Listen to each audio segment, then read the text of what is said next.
Баршаңызға сәлем. Бүгін сіздермен сүзбелі ватрушкидің рецептісімен бөлісемін. Ең алдымен аштығымызды дайындап аламыз. Ол үшін ыдысымызға ұнымыздың 4 ас қасығын, қант, құрғақ аштығымызды және тұзымызды қосып, құрғақ ингредиенттерді араластырып аламыз.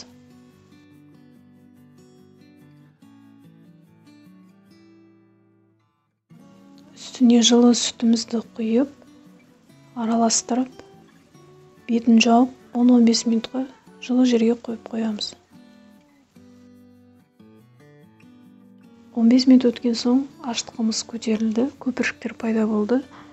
Енді үстіне жеке ыдысқа жұмыртқамызды араластырып алып, қосып, тағы да жақсылап араластырамыз.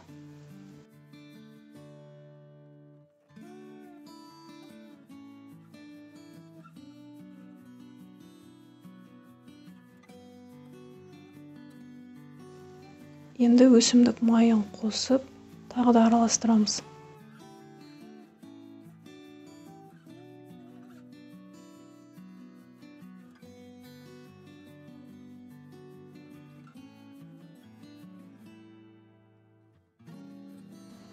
Үлкенірек ыдысқа құйып аламыз.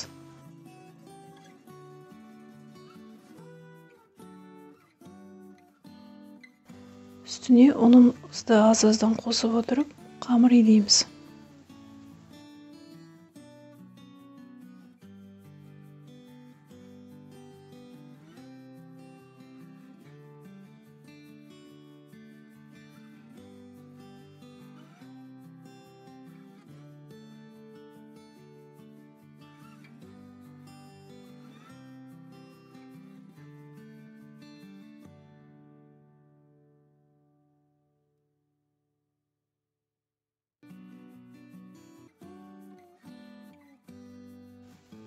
Қамырымыз өте жұмсақ, қолға жабыспайтындай болу керек.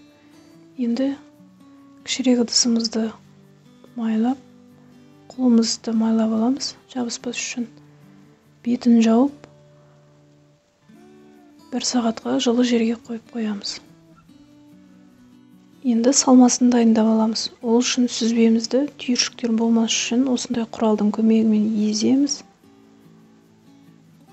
Үстіне қант қосып, сосын ванильді қантымызды, немесе ванилін қоссаңыздар болады.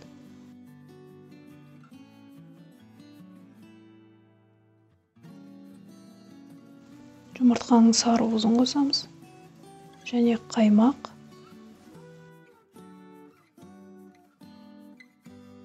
Осы құралдың көмегімен жақсылап езіп, біркелкі масса болғанша араластырамыз.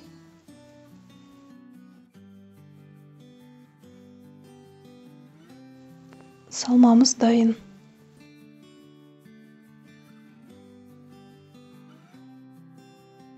Үстелдің үстіне ұнымызды сеуіп, қамырымызды ыдыстан босатамыз. Қамырымызды кішкене үйлеп, рулет тәріздес қыламыз. Сосын 50 граммнан мен өлшеп алдым, бөліктерге бөліп, дөңгелетіп, пергамент төселген формамызға қоямыз.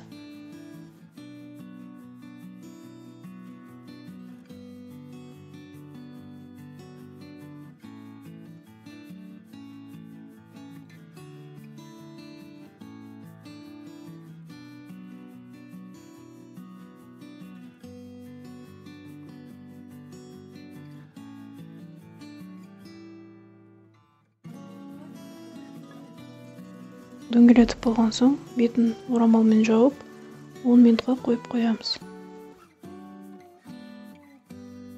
Енді стакан немесе бокалымыздың көмегімен қамырымыздың ортасына ойықтар жасаймыз.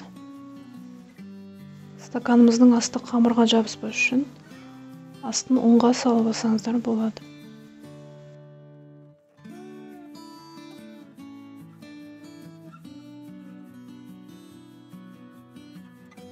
Енді қамырымыздың ойық жерлерін салмамызбен толтырамыз.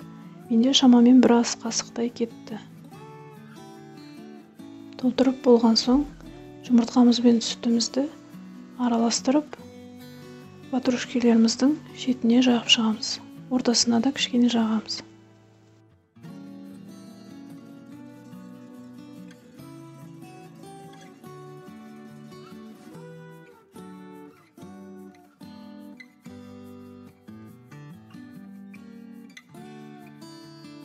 алдын ала қыздырылған пеште 190 градуста 25-30 минутта пісіріп аламыз. Жұмсақ әрі дәмді сүзбелі ватрушкиіміз дайын. Видео ұнаса лайк басып комментарий қалдырыңыздар.